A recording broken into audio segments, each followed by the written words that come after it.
말씀드린 대로 하이델베르크 요리문답으로 수요 교리 강좌를 여러분들과 함께 또 하게 됐습니다. 시작하기에 앞서서 우리 몇 가지 한번 정리를 하고 시작을 해야 할 것이 있습니다. 신앙 교육과 관련해서 우리 많이 들어본 요리문답하면 많이 들어본 것이 있죠. 웨스터민스터 요리문답, 신앙고백 이런 것들은 많이 들어봤는데 하이델베르크 요리문답이라고 하니까 뭔가 좀 생소할 수도 있을 것 같습니다. 하이델베르크 요리문답이 어떤 내용인지는 이제 앞으로 여러분들과 하나하나 그렇게 나누어 볼 것이고, 이 모든 이야기들을 하기 전에 먼저 정리하고 싶은 것이 교리에 관한 이야기입니다. 교리에 관한 이야기. 그래서 오늘 첫 시간에 제1문부터 들어가지 않고 이 전체적인 서론적인 이야기를 할 텐데요.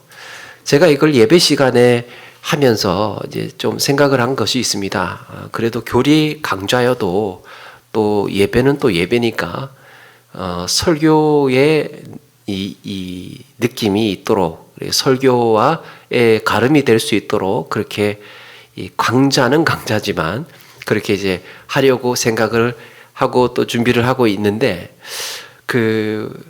이제 양해의 말씀을 드려야 될 것 같은, 오늘은 설교 느낌보다는 그냥 말 그대로의 강좌 같은 이런 느낌이 첫 시간에는 조금 있을 것 같습니다. 그 점을 이해해 주시고 다음 주부터 이제 1문, 2문 이렇게 나갈 때는 그 말씀을 통해서 그렇게 말씀을 드리도록 하겠습니다. 이해해 주시기 바랍니다. 그 서론적인 이야기로 하려고 하다 보니까 부득이하게 그렇게 됐고요. 제가 5년 전에 우리 교회를 시작을 하면서 교회 준비를 하면서 교육에 있어서 크게 두 가지 내용을 생각을 한 게 있습니다. 그게 우리 교회의 이 생명학교 책자에도 기록되어 있는데요. 하나는 큐티고 또 하나는 교리예요. 큐티는 개인적인 묵상의 역량을 기르기 위해서였고, 또 교리는 공교회 공통적으로 가르치는 신앙의 내용을 우리 모든 온교회 교인들이 숙지했으면 좋겠다 하는 의미에서 두 가지를 생각을 했습니다. 교회 교육에는 두 가지의 균형이 있어야 된다. 개인적으로 할 수 있는 큐티와 또 전체적인 내용의 이 교리가 필요하다. 큐티는 이 교리의 내용을 보다 풍성하게 이해해 주는데 도움이 되고, 또 교리는 큐티를 건강하게 할 수 있도록 묵상의 관점, 또 묵상의 시력을 잡아주는, 어떻게 성경을 볼 것인가 하는 이런 관점이 이 교리가 하는 역할이죠. 그래서 이 두 가지가 상호 공존을 해야 건강하게 우리는 신앙의 지식을 가지고 또 성장할 수 있다라고 생각을 했고, 이 교리에만 집중을 하면 무조건 교리에만 집중을 하다 보면 우리가 예상하다시피 뭔가 신앙생활에 조금 무미건조해지는, 이런 경직되기 쉬운 이런 경향이 있을 것 같습니다. 또 삶과 신앙이 분리되기가 쉽습니다. 교리만 강조하다 보면. 반면에 큐티만 집중을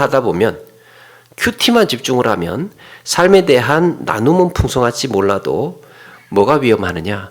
나름대로 해석할 위험이 있습니다. 성경을 내가 받은 느낌 그대로 나름대로 해석. 그래서 한쪽만 치우치지 않고 균형 잡힌 신앙을 갖기 위해서 교리와 큐티 두 가지가 있어야 한다고 생각을 했습니다. 사실 그동안 수요 예배 동안에 우리 십계명이라든지 주기도문, 사도신경 같은 것이 다 교리의 핵심적인 내용을 염두에 두고 나누었던 것들이에요. 기독교 신앙 교육의 표준으로 알려진 웨스터민스터 요리문답에 보면 보통 1부, 2부 이렇게 나누어집니다. 그런데 그 2부가 십계명, 주기도문, 성찬, 세례와 같은 내용으로 이루어져 있습니다. 앞으로 우리가 나누게 될 하이델베르크 요리문답 역시 후반부로 넘어가게 되면 역시 십계명, 주기도문을 동일하게 다루게 됩니다. 내용의 큰 틀에 있어서는 그 큰 틀에 있어서는 비슷하다라는 거죠. 그래서 나중에 이 상황이 되면 이 중복되는 내용들 우리가 이미 했으니까 중복되는 내용은 조금씩 건너뛰고 그렇게 진행을 할 수 있도록 하겠습니다. 그러니까 우리는 그동안 나름대로 교리 공부를 해온 셈입니다. 수요 예배 때. 물론 진행되는 내용 중에도 지식적으로 상당 부분 우리가 알고 있는 것들이 있을 겁니다.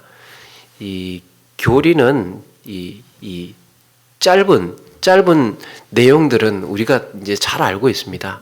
그 얇은 책자 있지 않습니까? 학습 세례 받는 그 책자가 이제 교리를 축소해 놓은 요리를 축소해 놓은 것인데, 그런데 이제 보다 체계적으로 신앙 교육의 내용들을 정리한다고 생각을 해주시고, 이 한편으로는 처음 듣는다는 이런 신선한 마음을 갖고 그렇게 함께 주시면 좋겠습니다.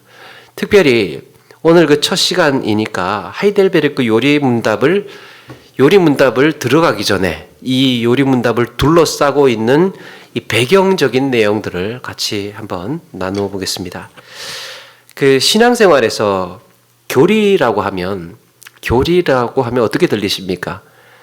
좀 부정적인 이미지를 갖고 있지 않을까라고 생각을 합니다. 교리, 누군가를 비판할 때 쓰죠. 교리적이다. 교리적. 이렇게 비판을 할 때 쓰기도 하고요. 또 하도 교회에서 교리 이렇게 하다 보니까 어떤 면에서는 따분해 보일 수도 있고 또 교리 하면서 좀 식상한 느낌이 드실 수도 있을 것 같습니다. 그런데 이러다 보면 이렇게 교리와 거리를 두게 되고 교리와 멀어진 신앙생활을 살게 되면요, 신앙생활의 전반에 문제를 일으킬 수 있습니다. 때로는 신앙의 지식이 왜곡되기도 하고 한쪽으로 치우치기도 할 수 있습니다. 교리를 무시한, 교리를 외면한 신앙생활, 그러니까 내 입맛에 맞는 이 내용을 붙들고 그걸 중심으로 해서 신앙생활을 하게 되면 한쪽으로 치우치기가 쉽다는 거죠. 그러니까 사실 우리 교인들 다 좀 들을 수 있게 주일에 했으면 싶었는데 또 그럴 수는 없고, 주일은 또 주일 나름대로의 좀 지켜져야 할 또 나름대로 이 룰이 있으니까 그래서 수요일을 하게 됐는데 참 우리 교인들 다 이렇게 나눴으면 하는 안타까움이 있습니다. 그러니까 한마디로 교리에 집중을 하지 않게 되면 진리와 질서의 중심을 잃어버리게 됩니다. 그러니까 서로 중요하게 생각을 하는 각자가 중요하게 생각하는 그 신앙의 가치들이 달라지면 교회는요 매우 어지러워져요. 어떤 사람들은 외칠 수 있습니다. 야, 교회가 뭐 하는데? 선교하는 데지, 선교로 가야 돼 우리는. 또 어떤 사람들은 기도가 뭐예요? 우리는 기도 중심으로 가야지. 나는 기도에 은혜 받았단 말이에요. 그래서 기도로 가야지. 또 어떤 사람들은 뭔 소리 하느냐, 말씀이지, 이러면서 각자가 중요하게 여기는 가치 포인트가 다르다 보니까 여기에서 이건 이제 예로 들어서 하는 것이지만 조금 더 세밀한 또 섬세한 부분으로 들어가면 매우 이 잘게 쪼개어질 수 있단 말이죠. 거기에서 이제 신앙생활의 의견 차이가 나는 것이고 또 질서가 어지러워지는 것입니다. 사실은 이 섭섭함이라든지 분란이라든지 교회 내에서 갈등이라든지 이런 것들은요, 굵직굵직한 것에서는 이 서로 이견이 없습니다. 예를 들어서 선교라든지 진리의 말씀이라든지 설교라든지 예배라든지 이런 큰 문제에 있어서는 이게 문제가 되지 않아요. 그런데 이 디테일로 들어가게 되면 이걸 어떻게 할 것인가에 상세하게 들어가게 되면 거기에서 문제가 발생합니다. 가정에서도 부부싸움이 남북 통일을 위해서도 나지 않지 않습니까? 그냥 사소한 것, 그냥 작은 말 한마디에서 문제가 생기는 것처럼 우리 신앙생활의 갈등도 어지러움도 이런 작은 문제에서 생겨난다는 거예요. 그래서 이것을 완전히 다 해결해내길 수는 좀 어려운 문제일 수 있지만 어느 정도 균형과 질서를 잡기 위해서 우리가 서로가 다 알고 있어야 하는 교리 문제. 좀 가장되게 표현하자면 이 교리가 제대로 우리의 몸에, 우리의 이 신앙의 지식으로 잡혀지지 않으면, 좀 되게 표현을 한다면 신앙이 기형적일 수가 있습니다. 약간 이상한 게 신앙이. 이단은 아니지만 한쪽으로 편중되어 있는. 그래서 이번 기회를 통해서 바른 믿음의 내용이 무엇인가? 바른 믿음의 내용이 무엇인가? 우리가 믿는 믿음의 내용을 내가 놓치고 있었던 것도 뭔가? 그런 거 있잖아요. 어느 정도 대충은 알고 있지만, 어느 정도는 알고 있지만, 거기에서 이제 이 놓치고 있었던 것, 빠져 있었던 것 때문에 우리 신앙의 수준이 올라가지 못하는 이런 부분. 우리 지식도 마찬가지로 그렇죠. 대충은 알고 있는데 이 전문가와 아마추어의 차이가 무엇입니까? 디테일에서 차이가 나죠. 상세에서 차이가 납니다. 어느 정도는 다 알아요. 그런데 그 섬세함에서 어느 정도 우리가 어떻게 견고하게 확실히 알고 있느냐 하는 것이 문제가 될 수 있습니다. 그래서 이걸 내가 좀 혹은 또 덜 이해하고 있는 것, 이런 것들을 전반적으로 한번 다시 다듬어 보려고 합니다. 신앙의 우리가 믿는 믿음의 내용들을 전반적으로 나누어 보도록 하겠습니다. 그 첫 번째 한번 우리가 정리해야 할 것이 뭐냐면 교리라는 거예요. 교리의 정의가. 여러분 교리 많이 들어보셨는데 교리의 정의가 뭘까요? 교리의 정의. 교리하면 우리는 부정적으로 생각을 할 수도 있는데 사실 이 교리라는 단어가요 매우 우리에게 중요한 단어가 되는데 교리란 성경의 모든 내용을 논리적으로 정리하고 체계화한 문장들이에요. 성경과 교리가 다른 것이 아니고 성경에 있는 내용들을 논리적으로 체계화한 문장들, 정의 내려진 문장들입니다. 그러니까 성경을 가만히 보면 성경은 여러 가지 장르가 섞여 있단 말이에요. 그리고 하나로 그 하나의 전체적인 이야기로 되어 있습니다. 여기에서는 이야기도 들어있고요. 시도 들어있고요. 여기에서는 편지도 들어있고요.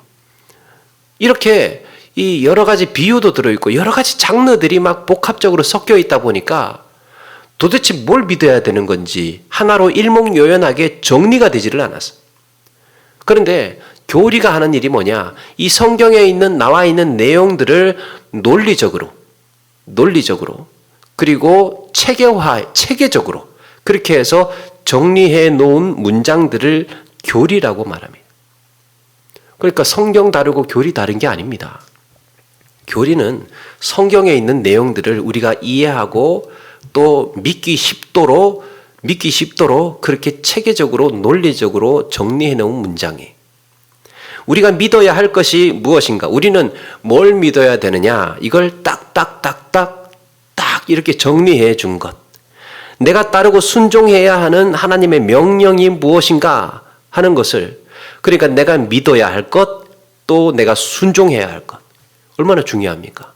내가 믿어야 하는 내용이 뭔가, 따르고 순종해야 하는 내용이 무엇인가 하는 것을 논리적이고 체계적으로 문장들로 정리해 둔 것을 교리라고 한다. 그러면 이런 성경의 내용을 그리고 또 그런 거예요.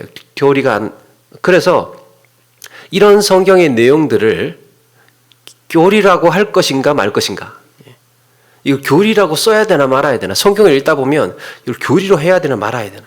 또 교리를 보다 정확하게 다듬고 보완하려면 어떻게 해야 되는가. 또 교회를 공격하는 다른 사상들을 우리는 어떻게 변론할 것인가. 어떻게 반박할 것인가. 이단들은 또 무슨 오류를 범하고 있는가. 한마디로 이 모든 것들이요 교회를 세우는 논리들이에요. 교회가 왜 교회인지를 세우는, 교회를 교회답게 만드는 교회의 논리들. 이것을 하나님의 말씀을 지켜낼 목적으로 교회를 세우는 이런 논리들을 하나님의 말씀을 지켜내는 목적으로 연구하는 학문이 있습니다. 그걸 교의 신학이라고 합니다. 교의 신학. 다른 말로 하면 조직 신학이라고 해요. 그러니까 교리의 내용을 연구하는 학문을 조직 신학 혹은 교의 신학이라고 합니다. 우리가 보통 이제 신학이라고 하잖아요. 신학이라고 하는 학문은요. 신학이라는 학문은 원래 조직 신학을 의미합니다. 신학은 르네상스 이전에는요. 근대 이제 인쇄술이 발달하고 또 고대 고고학적인 사본 문헌들이 발견이 되고 그러기 이전의 신학은 이전에는 성경신학, 선교신학, 실천신학 이런 신학들이라는 이름이 존재하지가 않았습니다. 다 근래에 들어와서 나뉘어진 파생된 학문입니다. 옛날에 그랬죠. 옛날에 학문은 철학밖에 없었죠. 근데 그 철학 안에 의학도 있고 무슨 윤리학도 있고 인문학도 있고 역사도 있고 철학 안에 다 포함되어 있었던 거예요. 신학도 마찬가지입니다. 신학도 처음에는 조직 신학 안에 체계화된 그 이야기 안에 다 들어가 있었던, 그래서 나뉘어지게 된 겁니다. 이전에는 그래서 교회의 가르침이라고 한다면, 교회의 교육이라고 한다면 교리 교육을 이야기합니다. 신학이라고 하면 또 조직 신학만 있었어요. 르네상스 시대가 되어서 근대로 들어오고 방금 말씀드린 것처럼 사본이 새롭게 발견이 되고, 사본이 막 여기도 나오고 저기도 나오고 막 알렉산드리아에서도 나오고 사해에서도 나오고 이런저런 사본들이 막 무더기로 발견되다 보니까요, 교회에서 고민이 생긴 거예요. 어느 게 맞는 거야? 사본이 발견되니까 막 복사본, 그 필사죠. 필사 복사본들이 막 이렇게 막 더미로 산더미처럼 이렇게 막 발견이 되니까 교회가 고민이 생긴 겁니다. 야, 이거 어느 게 맞는 거야? 뭐를 봐야 되나?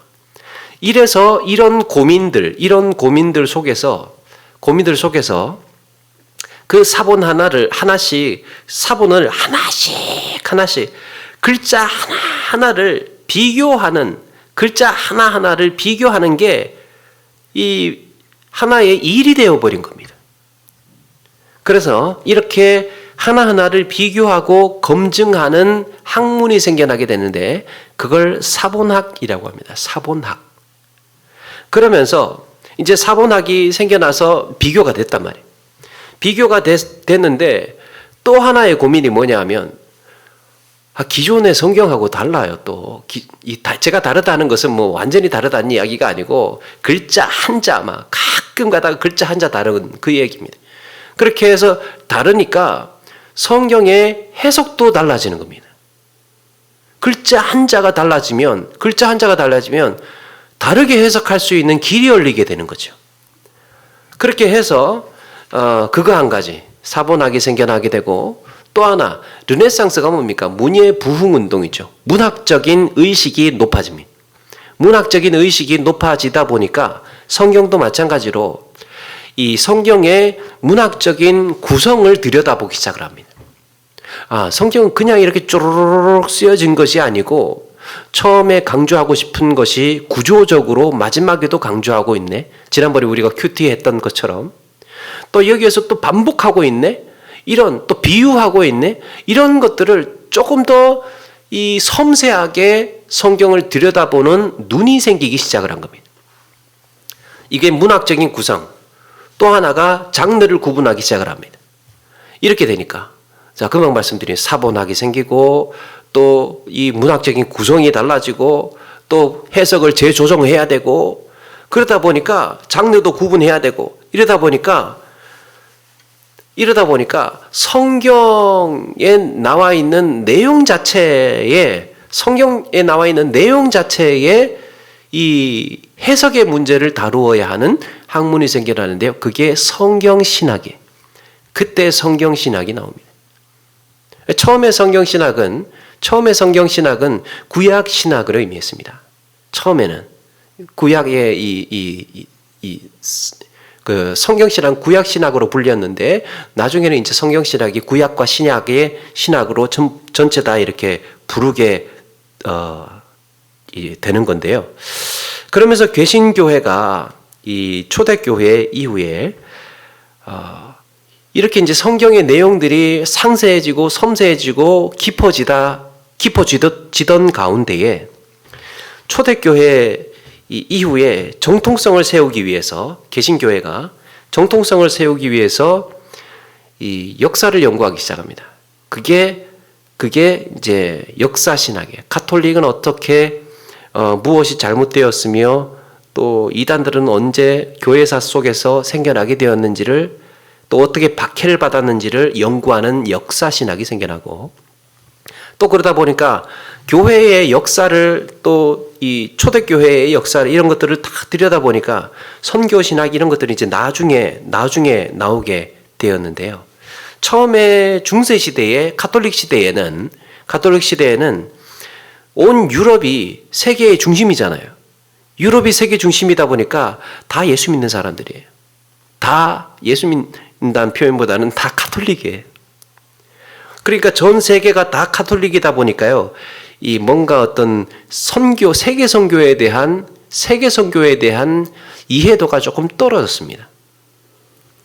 한다고 하면 뭔가 어떤 한다고 한다면 제국주의적인 형식에서 이 다른 나라를 탐험하고 다른 미종족 이 지역으로 이렇게 들어갈 때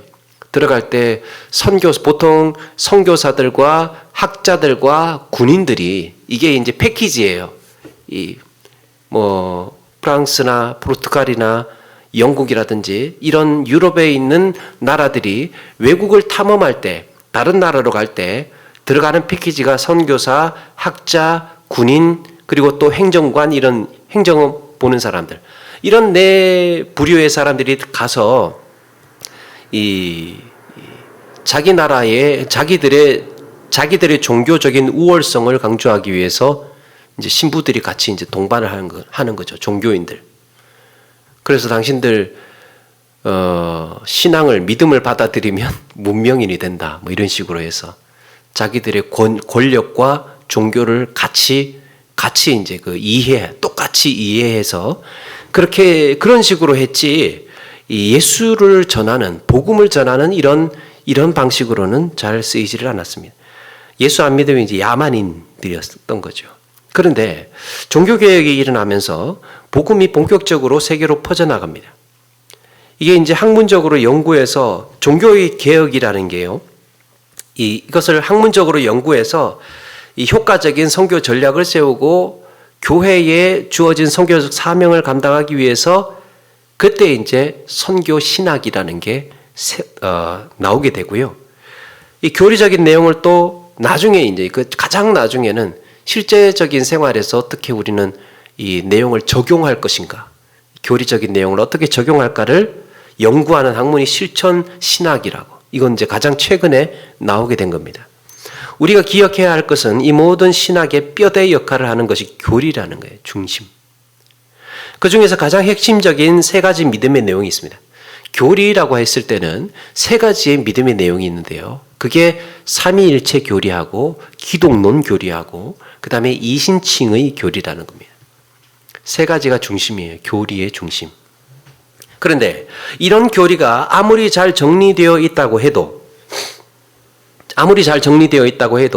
우리가 배우지 않거나 배워왔더라 하더라도 잘못 이해하고 있다면요. 바른 믿음을 가지기가 어렵겠죠.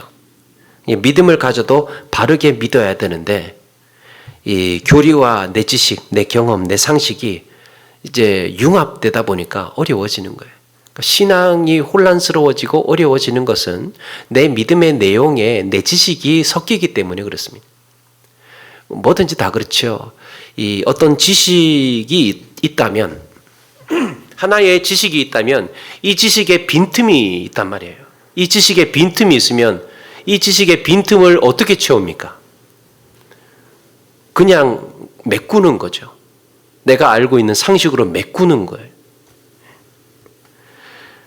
이런 방식으로 이제 지식을 채우게 되면 신앙생활에 이 약점이 될 수 있다는 겁니다. 약점. 그리스도인의 기본적인 자세는 여러분 배우는 것입니다. 계속적으로 나를 돌아보고 내가 가진 교리적인 지식을 정화하고 계속해서 배워보고 정화하고 그렇게 해서 다잡고 견고해가는 과정이 끊임없이 계속해서 일어나야 됩니다. 반복하고 다시 들여다보고 정화시키는 이렇게 교리는 성경에 나오는 내용을 진리의 문장으로 정리해 놓은 거기 때문에 교리가 무너지면 교회가 무너집니다. 교리가 잘못되면 교회가 무너져요. 그래서 서로 공통된 진리의 내용을 정확히 우리가 알아야 되고 교회는 어떻게 질서가 세워지고 권위가 무엇이고 또 그리스도의 언행과 삶이 어떠해야 하는지 늘 우리는 자신을 다듬어야 됩니다. 우리가 신앙생활을 하면서 성경을 익히고 공부하고는 있지만 그 근본에는 다 교리적인 체계가 깔려 있습니다. 사실은 성경을 볼 때에도 여러분 우리는 다 교리적인 이 선지식을 가지고 성경을 보는 거예요. 하나님을 믿는다고 할 때 여러분 이거 중요한데요. 하나님을 믿는다라고 할 때 우리가 좀 더 엄밀히 말하면요. 교리를 통해 가르쳐진 하나님을 믿는 겁니다. 교리를 통해서. 우리가 하나님을 어떻게 알고 예수님을 어떻게 알겠습니까? 교리를 통해서 정리된 내용들을 배워서 아는 거예요. 그래서 이런 교리를 내가 받아서 나도 이렇게 그 정리되어 있는 교리를 우리가 받잖아요. 받아들이는 거죠. 받아들여서 나도 이 교리를 믿습니다. 이렇게 정리된 논리적으로 체계화해 놓은 이런 정리된 교리를 나도 믿습니다. 이런 하나님을 믿고 이런 창조와 또 하나님의 구속 경륜 또 하나님의 구원 심판 종말 이런 것을 내가 믿습니다라고 우리가 고백을 하죠. 그대로 교리를 그대로 받아서 내가 그대로 반응을 하죠. 고백으로 반응을 하죠. 여러분 이것을 신앙 고백이라고 하는 거예요. 신앙 고백. 다시 말해서 성경을 논리적으로 정리하고 체계화한 진리의 문장들을 내가 믿음으로 받아들일 때 내가 인정하고 그리고 내가 선포할 때 그것을 신앙 고백이라고 합니다. 그렇다면 우리가 기독교가 공인한 교리를 당연히 숙달해야 되는 겁니다. 신앙 고백 정도 하려면. 이런 점에서 교리와 신앙 고백은요, 같은 결이에요. 같은 이야기입니다. 정리되어 있는 것을 내가 받아서 나도 고백한다면 그걸 신앙 고백이라고 하는 거예요. 같은 거예요. 같은 내용상 같은 이야기예요. 그래서 교리라는 말을 대신에 신앙 고백이라는 말을 쓰는 겁니다. 웨스트민스터 신앙 고백이라고 하는 거죠. 웨스트민스터 교리라고 하지 않고 신앙 고백이라고 이야기를 하는 겁니다. 같은 내용이기 때문에. 자, 이렇게 이제 여기까지 교리의 위치, 또 교리가 어떤 건지, 신앙 고백이 무엇인지까지 정리를 했고요. 그렇다면 종교개혁 이후에 교회는 교리에 관한 내용이 이제 정리되어야 될 거 아닙니까? 그 전에 중세시대의 가톨릭에서는 교리가 이제 나름대로 교리가 정리되어 있겠죠. 그런데 이제 우리는 종교개혁을 했어요. 그러면 개신교가 되었어요. 종교개혁을 한 사람들이 개신교의 교리를 다시 정리를 해야 될 거 아닙니까? 이걸 1517년 루터가 비텐베르크 교회에 95개 조의 반박문을 써서 붙이면서 우리는 이제 종교개혁이 시작되었다라고 알려져 있지만 그걸로 끝난 게 아니죠. 그걸로 종교개혁이 끝난 게 아닙니다. 그때부터가 시작이에요. 그렇다면 개신교는 이제 무엇을 믿는지 개혁가들끼리 서로 합의된 내용이 나와야 될 거 아닙니까? 종교개혁한 사람들이 많으니까 그 사람들이 이 개신교로 형성되어 가는 과정에서 무엇을 믿는지 합의된 내용이 나와야 했던 거죠. 우리가 아는 바와 같이 종교개혁은 그냥 점잖게 나온 게 아니죠. 그냥 생겨난 개혁이 아닙니다. 1000년 동안 이 종교개혁이라는 게요. 1000년 동안 교리가 얼마나 탄탄하게 굳어져 있겠습니까? 가톨릭의 교리가 정말 강철 같은, 철옹성 같은 그렇게 견고해진 교리와의 전쟁이었어요. 종교개혁은 교리와의 전쟁이었습니다. 가톨릭 교회에. 이를 무너뜨리기 위해서 싸우는 피의 전쟁이었습니다. 아까 교리가 뭐라고 말씀드렸습니까? 교리는 교회에 속고 넘어짐의 근본이에요. 교리가 무너지면 교회가 무너지는 거예요. 그러니까 가톨릭도 사력을 다해서 싸우는 겁니다. 개혁가들 붙잡히면 그냥 주의 이름으로 죽이는 거예요. 주의 이름으로. 자기들 나름대로. 왜? 교회가 무너지니까. 가톨릭 교회가 무너지니까. 그러니까 종교개혁가들을 완전히 죽자고 달려드는 겁니다. 마찬가지로 종교개혁을 하는 개혁가들도 마찬가지죠. 교리가 틀렸으니까 교리를 바로 세우기 위해서 교리를 바로 세운다는 말은 교회를 세운다는 이야기예요. 개신교, 개혁된 교회를 세우기 위해서 이 사람들도 목숨 걸고 대드는 거예요. 이렇게 종교개혁에서 가톨릭과 개혁교회와의 관계는요, 교리의 전쟁이었고, 피 튀기는 교회를 죽고 죽일 수 있는 이런 교회를 어느 한쪽이 진짜 죽어야 되는, 어느 한쪽이 틀려야 되는 이런 문제였기 때문에 종교개혁 시작을 할 때 교리를 세우는 것이 매우 중요한 화두가 되었던 거예요. 개혁가들 내에서. 그래서 기독교 신앙에 대한 이 개신교에 대한 최초의 저작들은 기독교 교리를 반대하는 내용들입니다. 주로. 처음에 이렇게 막 책이라기보다는 뭐 반박문, 선언문, 뭐 편지 이런 형식으로 여러 가지 글이 써졌겠죠. 처음에는. 이렇다 할 책으로 나오기 이전에. 여기까지 이제 가톨릭 교리가 어떻게 틀린 것인지, 무엇이 잘못됐는지 마구마구 막 비판을 쏟아내고 있습니다. 그런데 한 가지 이제 고민이 생겨요. 한 가지 고민이 생깁니다. 종교개혁가들 사이에서 고민이 생기는 거예요. 무슨 고민이냐? 비판하는 것은 동일해요. 이 가톨릭을 비판하는 것은 동일한데 서로 성경을 이해하는 해석이 조금씩 달랐던 겁니다. 왜 그럴까요? 아직 펼쳐지지 않은 세상으로 나가야 되기 때문에, 교리가 없는 상황에서 교리를 세워야 하는 허허 벌판으로 나가다 보니까 이 사람들이 아무것도 없는 상황에서 그냥 단지 성경 하나만 가지고 체계화시키고 논리적으로 정리를 해야 했던 거예요. 그렇게 해서 가르치다 보니까 이 사람 가르치는 거 다르고 저 사람 가르치는 거 다르고 교회마다 틀리고 막 신학교마다 다르고 이런 식으로 나라마다 또 얼마나 더 다르겠습니까?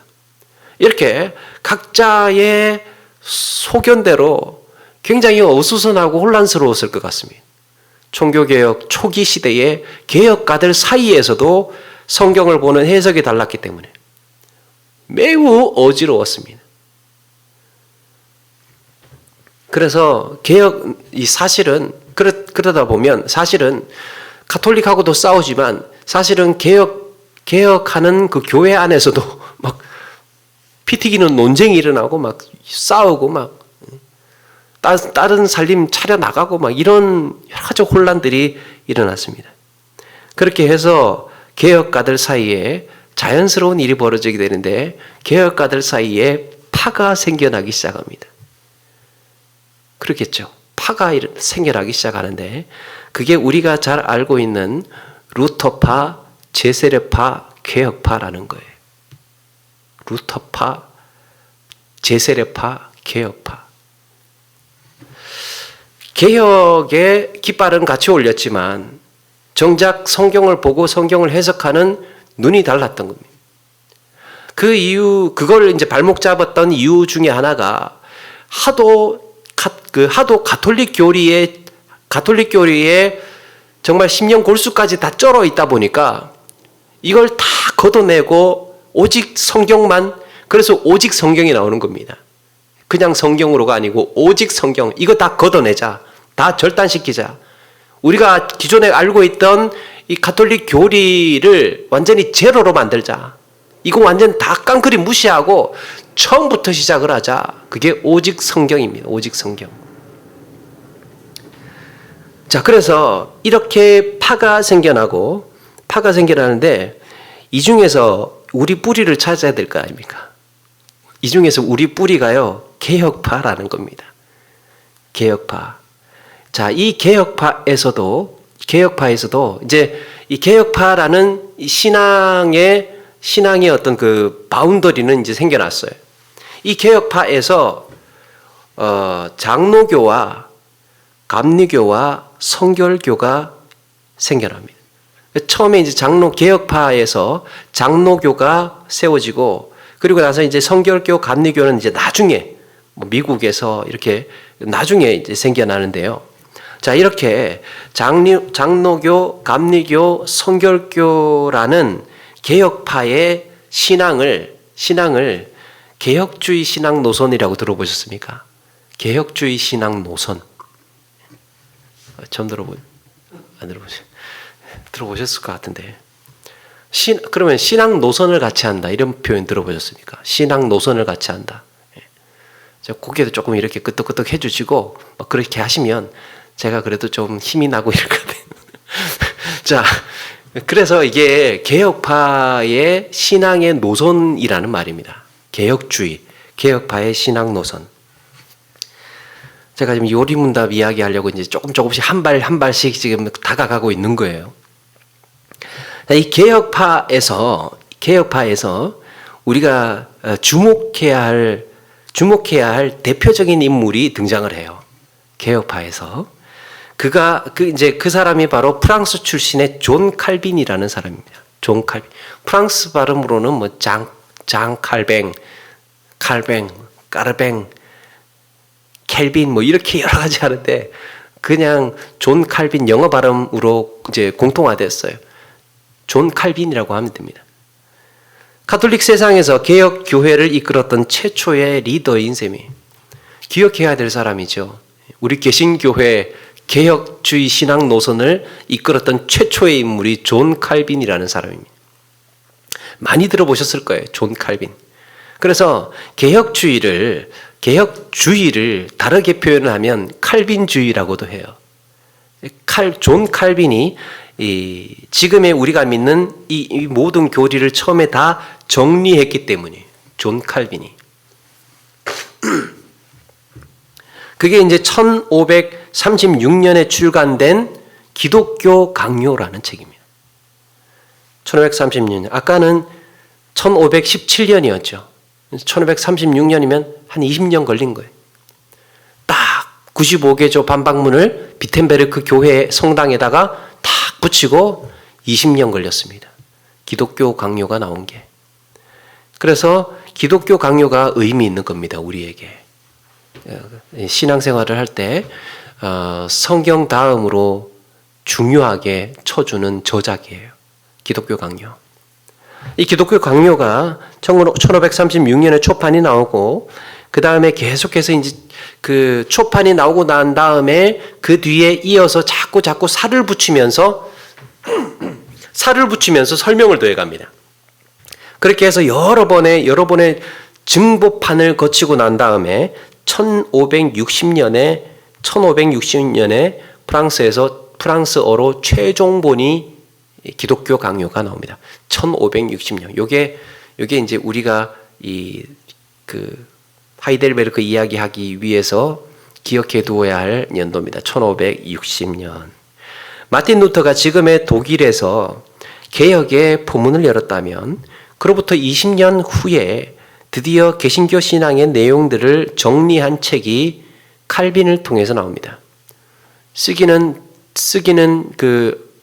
스위스에서 거의 썼지만, 이 프랑스 사람이고 또 프랑스의 프랑소와 1세 프랑스 왕에게, 이 사람이 칼빈이 프랑스 왕과 교제권이 있었던 것 같아요. 그래서 프랑스 왕에게 편지 보내는 형식으로 이 내용을, 이 기독교 강요를 쓰게 됩니다. 자, 이렇게 그 기독교 강요가 쓰여지게 되는데요. 이후에 이 기독교 강요가 하나의 바이블이 됩니다. 교육의 바이블이. 그래서 개혁가들이 칼빈이 정리한 이 교리를 거의 그대로 다 받아들여요. 교리들을. 그런데 기독교 강요가 교리적인 내용이 기록된 것이기는 했지만 편지 형식의 글로 이제 쓰여졌다는 거예요. 이게 기독교 저작의, 우리 개신교 저작의 1세대에 나온 책이고요. 나온 거고. 또 이게 어떤 게 특징이냐면 카톨릭 교리를 비판하고 개신교 교회를 변호하는 형식으로 그 기독교 강요가 쓰여졌습니다. 그러니까 그 기독교 강요의 책의 내용을 보게 되면 엄청나게 카톨릭 교회를, 로마 교회, 교황청을 엄청나게 막 비난을 많이, 처음부터 끝까지 비난을 하는 그 내용들이 다 들어가 있는데, 물론 신앙 교육을 염두에 두고 쓴 것이기도 했지만, 그러다 보니까 신앙 교육서로서의 효율성 이런 것들은 좀 떨어지게 되겠죠. 그래서 기독교 강요는 기독교에서 이 중요한 책이기는 했지만 신앙 교육을 목적으로 한 이 책이라기보다는 개신교의 교리를 전체적으로 다 전반적으로 다루고 있다라는 점에서 의미가 있고요. 어쨌든 1560년 그로부터 3년 뒤에 독일에서 최초의 신앙교육서가 나오게 됩니다. 이번에는 또 독일로 가는 건데 나오게 되는데 그게 바로 하이델베르크 요리 문답입니다. 3년 뒤니까 1563년이 되는 거죠. 1563년이면 이 개혁교회, 개신교회가 시작되고 난 후부터 얼마 되지 않아서예요. 1세대 기독교 강요를 잇는 2세대 신앙 교육서인 셈이에요. 신앙 교육서. 그러니까 신앙 교육서로서는 우리 기독교에서 인정해주는 최초의 신앙 교육서예요. 하이델베르크 요리 문답. 신앙 교육을 목적으로 쓰여졌습니다. 자, 요리 문답이라고 하니까 이 요리 문답도 아니고 왜 요리 문답일까? 요리 문답은 신앙 교육을 목적으로 요긴하다 할 때 필요하다 할 때 필요한 내용, 핵심적으로 알아야 될 교리, 요약한다고 하잖아요. 요약. 그래서 이 교리 중에서 필요하고 핵심적인 내용을 써놓은 것을 요리라고 합니다. 교리 중에서도 중요한 내용들, 그걸 요리라고 표현합니다. 어떤 면에서는 조금 요약된 또 핵심적인 이런 의미로도 이해할 수도 있을 것 같습니다. 자, 이것을 교육의 효과를 높이기 위해서 전통적인 그 교육 방식이에요. 문답 형식. 가르치기 위해서 효과적인 방법이 뭐냐라고 했을 때 그 당시에 문답 형식의 방법을 주로 사용을 했습니다. 뭔가를 가르치기 위해서는 묻고 답하는 형식으로. 그래서 합쳐서 이 문답이라고 한다면 이거 교육 목적으로 썼구나. 문답이라는 말 자체가 가지고 있는, 왜냐하면 묻고 답하는 형식으로 되어 있다라는 말은 가르치고 배울 목적으로 쓰여져 있다라는 뜻이기 때문에 문답이라고 한다면 이거 공부하는 거구나, 교육하는 거구나, 이렇게 이해하시면 됩니다. 그래서 정리를 하자면 교리의 중요한 내용들을 교육하는, 가르치고 배우는 책이구나. 요리 문답서. 성경을 논리적으로 정리하고 체계화한 진리의 문장들을 내가 믿음으로 받아들일 때 이걸 이제 신앙 고백이라고 그렇게 이야기를 했는데, 이런 신앙 고백이 되도록 이걸 이제 요약을 해서 정리해서 교육하는 것, 이걸 이제 요리 문답이라고 했고요. 그래서 이제 그리고 하이델베르크 요리 문답에서 하이델베르크를 또 우리가 이해를 해야 되잖아요. 하이델베르크는 지역 이름이랍니다. 지역, 하이델베르크라는 지역. 이 하이델베르크 요리 문답에 대해서 이야기하려면 우리 한 가지 하이델베르크 정도를 공부하는 와중에 한 사람 기억해야 될 사람이 있습니다. 그 사람이 프리드리히 3세라는 사람이에요. 프리드리히 3세. 이 사람이 누구냐? 예전에 독일이라고 하지 않고 한때 신성 로마 제국이라고 신성 로마 제국, 독일을 그렇게 불렀답니다. 그 신성 로마 제국의 연방 국가 중에 선제후였답니다. 팔츠 연방의 선제후. 선제후가 저도 잘 몰랐는데 이제 이거 준비하면서 이번에 알게 됐는데, 선제후는요, 제국의 황제를 뽑을 수 있는 자격을 가진 사람을 선제후라고 한답니다.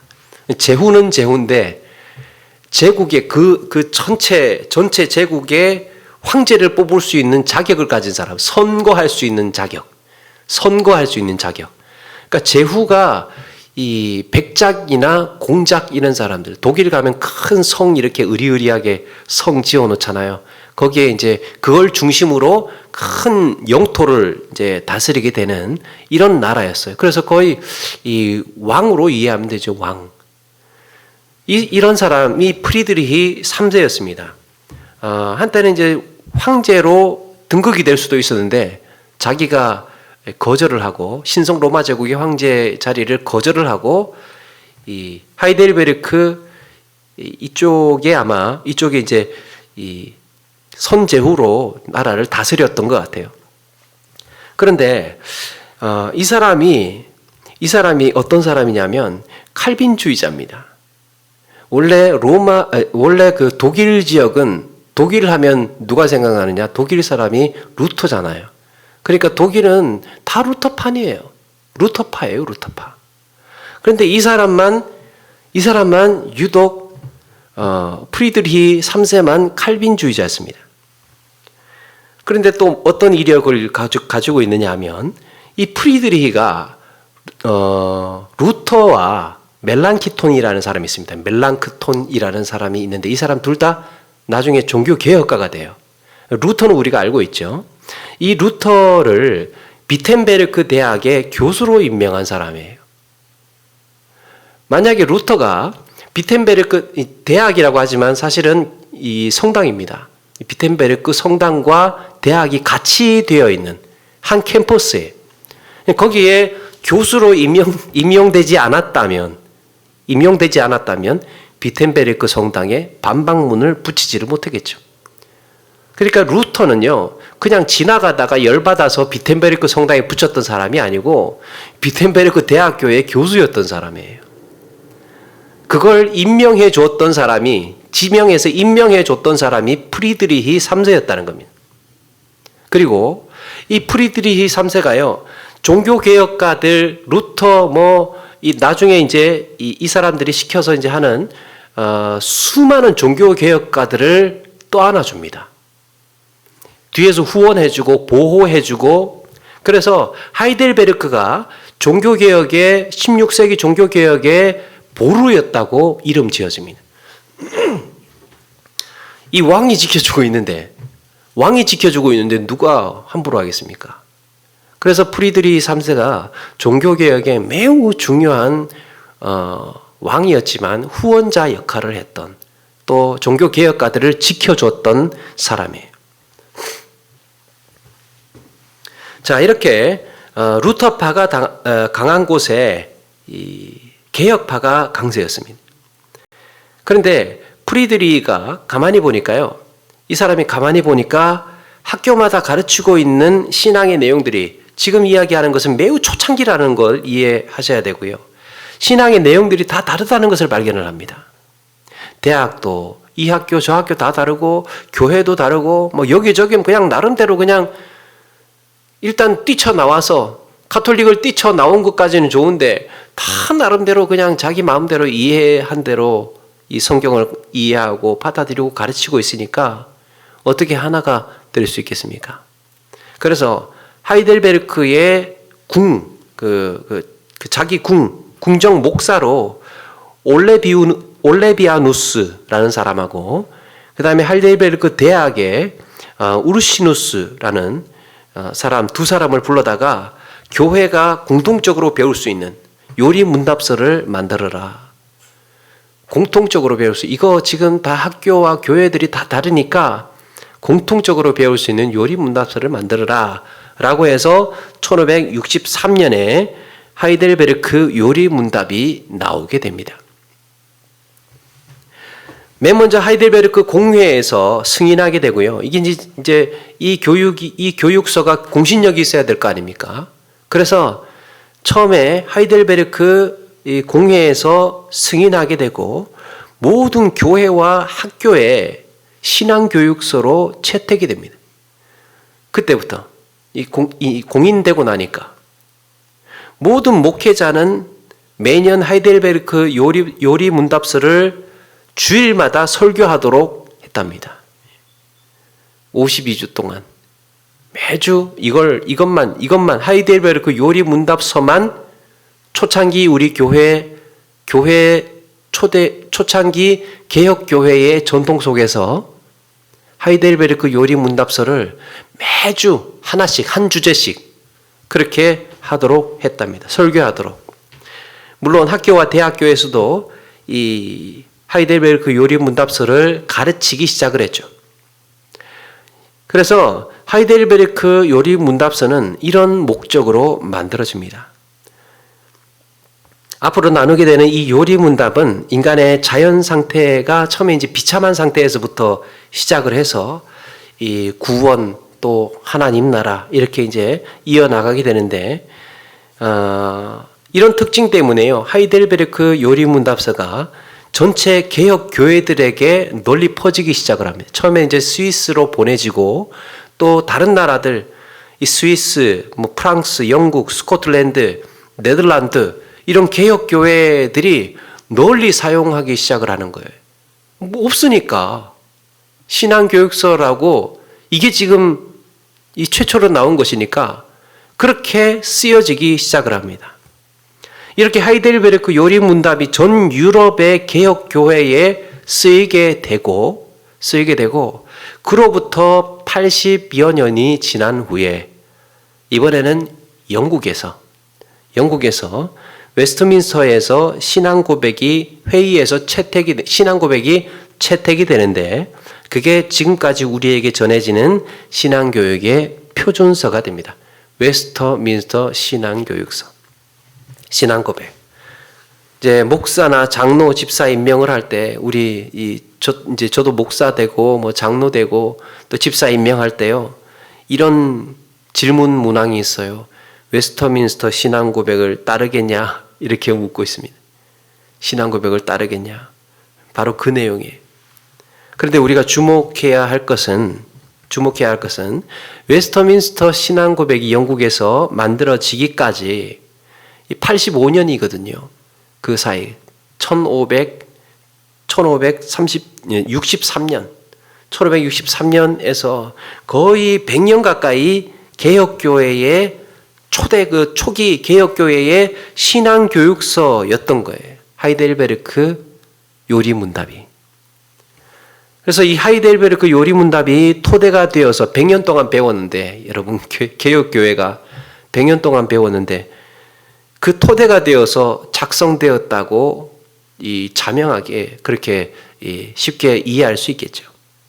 이렇게 종교개혁 시대를 대표하는 세 가지 중요한 저작, 기독교 강요, 하이델베르크 요리문답, 그 다음에 웨스트민스터 신앙고백. 웨스트민스터 신앙고백은 여러 가지로 같이 이제 이것도 패키지로 나오게 되는데, 웨스트민스터 신앙고백서, 그 다음에 웨스트민스터 대요리문답, 그 다음에 소요리문답, 이렇게 이제 여기에서 이제 세분화되어서 조금 더 체계를 잡게 됩니다. 근데 그 이전에 하이델베르크 요리 문답이 있었다라는 겁니다. 정리를 하자면 하이델베르크 요리 문답은 종교개혁이 시작이 되면서 처음으로 만들어진 이 개혁교회의 신앙교육서입니다. 우리가 마땅히 배우고 익혀야 되는 신앙의 내용들을 전반적으로 다 다루고 있습니다. 웨스터민스터 신앙 고백서가 나오기 이전에 100여 년 동안 유럽 세계의 개혁교회의 교육 내용이었습니다. 그 배웠으니까 웨스터민스터 내용 흐름도 비슷합니다. 그 내용 그대로, 그 흐름 그대로 이렇게 이어집니다.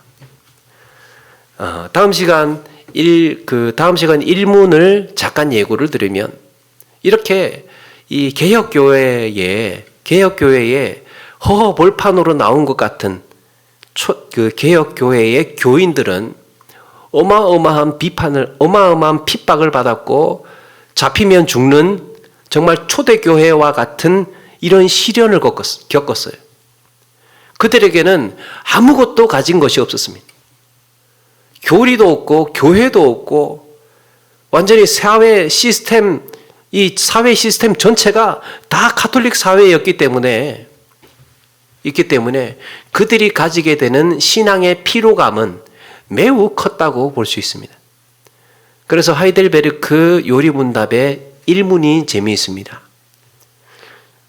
우리의 유일한 위로가 무엇입니까? 이렇게 시작합니다. 우리의 유일한 위로가 무엇입니까? 당신들 신앙생활하기에 지금 너무나 어려운 상황에 놓여 있고, 핍박을 당하고 있고, 힘들고 어렵고 곤란한 여러 가지 처지 속에서 우리는 단 한 가지 하나님의 말씀을 믿고 있습니다. 여러분들의 위로가 무엇입니까? 그걸 가르치는 거예요. 그렇게 하이델베르크 요리문답 1문이 시작을 합니다. 우리의 오직 위로가, 유일한 위로가 무엇입니까? 이렇게 질문을 하면서 시작을 해 나갑니다. 그 내용들은 물론 우리가 알고 있는 대체적으로 복음의 내용들이죠. 우리가 알고 있는 복음의 내용들인데, 이것을 이제 바라보는 관점이 다르고 상황적인 것들이 다르고, 또 이렇게 또 우리 신앙생활에 또 한번 체계를 잡아볼 수 있구나. 신앙교육의 전통이에요. 교육의 개신교회의 초대 그 교수와 학자들이 만들어낸 하이델베르크 요리문답이, 이렇게 이제 개신교회는 우리는 이런 교리로 이렇게 배워야 된다라고 했던 것들입니다.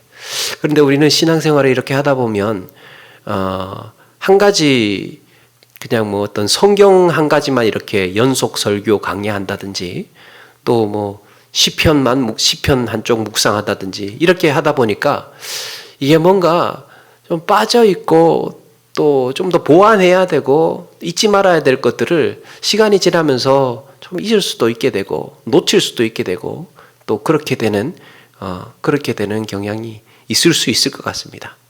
그래서 하이델베르크 요리문답 같이 한번 나누어 보면서, 또 저도 다시 한번 또 정리하는 계기가 되고, 그렇게 서로 은혜를 나누는 시간이 되었으면 좋겠습니다. 아멘입니까? 네. 자, 이렇게 그 초대 개혁교회의 상황과 또 하이델베르크 요리문답이 어떻게 생겨나오게 되었는지 우리가 한번 서론적으로 한번 돌아봤고요. 다음 시간에는 1문부터 그렇게 시작을 해 나가도록 하겠습니다. 네,